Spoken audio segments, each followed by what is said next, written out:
पढ़ रहे हैं उधर आप? मैं इकोनॉमिक्स एंड पब्लिक पॉलिसी पढ़ रहा हूँ। माशाल्लाह। आगे क्या बनने का इरादा है आपका? आगे अभी तो देख ही रहे हैं, लेकिन उम्मीद है कि पाकिस्तान वापस आएंगे और कुछ बेहतरी लाएंगे। पाकिस्तान की इकोनॉमी को बेहतर करेंगे उम्मीद तो यही है इंशाल्लाह, और इरादे भी यही हैं। इंशाल्लाह। सुहेल साहब, एक सख्त गिर वालिद है या फ्रेंड है? दोनों को साथ लेके चलते हैं। कई जगह नरम मिजाजी, कई दफ़ा गर्म मिजाजी, और अपन दोनों साथ साथ लेके चलते हैं। कई दफ़ा तल्ख हो जाते हैं, कई दफ़ा बहुत ही नरम भी आते हैं। डिपेंड करता है, उनके मूड पे डिपेंड करता है। तलख और गर्म किस बात पे होते हैं?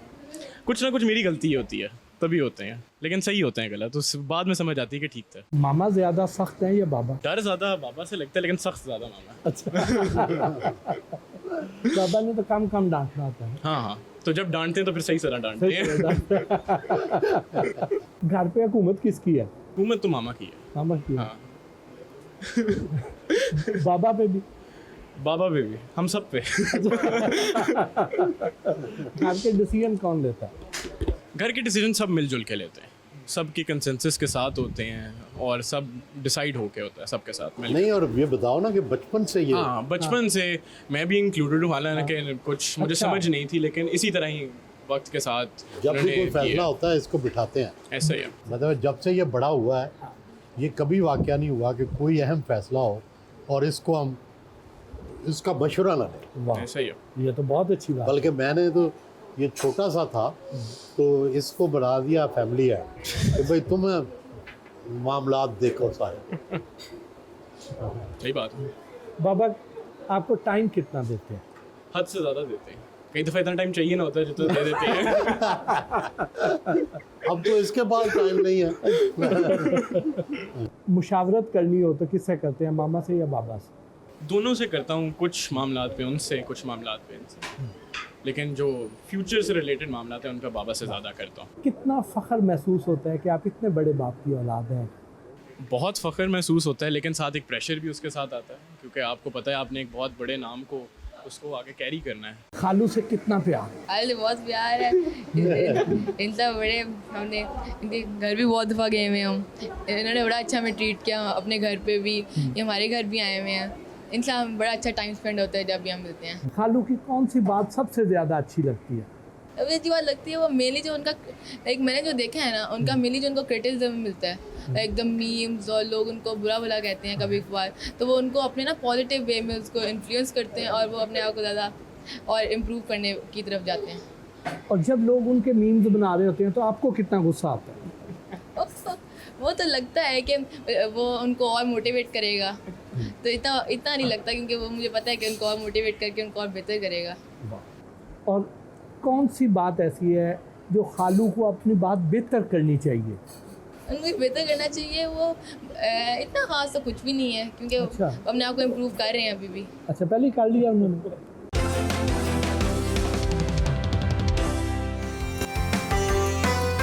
घर वापस आए और सुहेल बड़ाई से हल्की फुल्की गपशप भी हुई।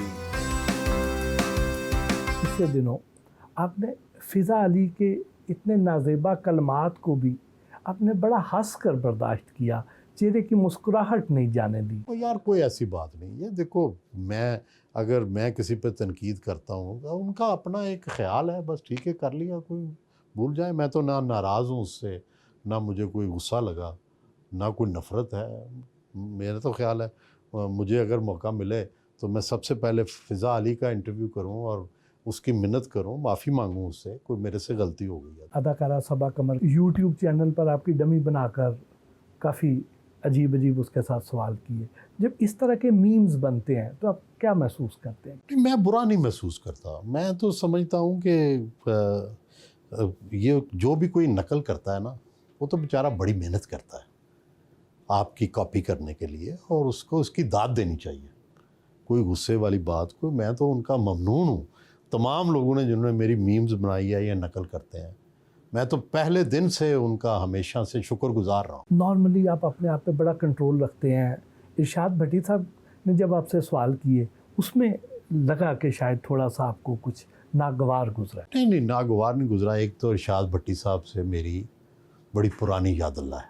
ये एक यूँ समझिए कि हम कुलीग्स भी हैं अरसा दराज से, और हमारी हर रोज़ दूसरे दिन किसी न किसी बात पे डिबेट होती रहती है। तो वो भी एक डिबेट थी, ठीक है ना। तो वो यूँ समझें कि वो जिस तरह अपने ड्राइंग रूम में बैठ के आप अपने दोस्त के साथ डिबेट नहीं करते, तो वो उस तरह की थी कि जिसमें मैं उन्हें हो सकता है 1-2 ताने मैंने मारे हों, 2-4 उन्होंने मारे हों, पर ठीक वो तो इस तरह की गुफ्तगू थी। मशहूर सिंगर जवाद अहमद है, क्या वो सियासत में खान साहब जैसा मकाम हासिल कर सकते हैं? जवाद अहमद एक लेफ़्ट की पॉलिटिक्स कर रहे हैं, उसकी आजकल गुंजाइश नहीं है, लेकिन दुनिया में लेफ़्ट का नज़रिया बहरहाल मौजूद है। आपको कभी सियासी ओहदे की पेशकश की गई? मेरा ख़्याल है इस मौजू को ना ही छेड़ें। मैं वैसे सहाफ़त से सियासत में जंप करने को गलत समझता। आपके बहुत अज़ीज़ दोस्त मोहसिन नकवी साहब सहाफ़त से सियासत में आए हैं, और अब तो हम उन्हें वज़ीर दाखिला भी देख रहे हैं, चेयरमैन पीसीबी भी देख रहे हैं, साबिक़ वज़ीर आला पंजाब भी रहे हैं, और आजकल तो वो फील्ड मार्शल के साथ अमेरिका में भी मौजूद है। तो क्या मोहसिन नकवी साहब को आप मुस्तकबिल करीब में वज़ीर आज़म पाकिस्तान बनता भी देख रहे हैं? मोहसिन नकवी मेरा बहुत करीबी दोस्त है। वो तो उस वक्त CNN के रिपोर्टर थे, उस वक्त से मेरी दोस्ती है। मुझे क्या पता था वो वज़ीर दाखिला बन जाएंगे या इतने बड़े ओहदे पे चले जाएंगे। बाकी सियासत उनकी है। मैं तो जिस दिन वो पहले दिन चीफ मिनिस्टर बने थे, मैंने उसी दिन पहले दिन उन्हें कहा था कि आप अब सियासत में एंटर हो चुके हैं। तो वो मुझे कहते थे नहीं नहीं नहीं, मेरा कोई तलक नहीं है, मेरा कोई तलक नहीं है। लेकिन बिलाखिर सियासत एक ऐसा कुआं है कि जो एक दफ़ा इसमें चला जाए वो बाहर नहीं आ सकता।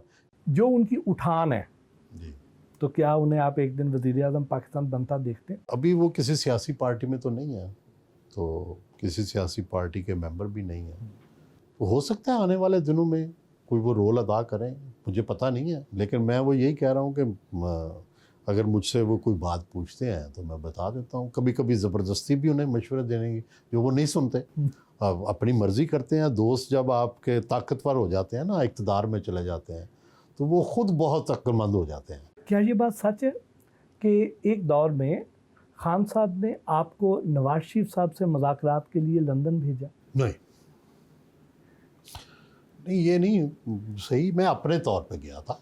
मैं अपने तौर पे पहले खान साहब से मिला ज़रूर था, और अपने तौर पे गया था, और अपने तौर पे मैंने ये कहा था कि जो रिवेंज साइकिल है ये नहीं होना चाहिए।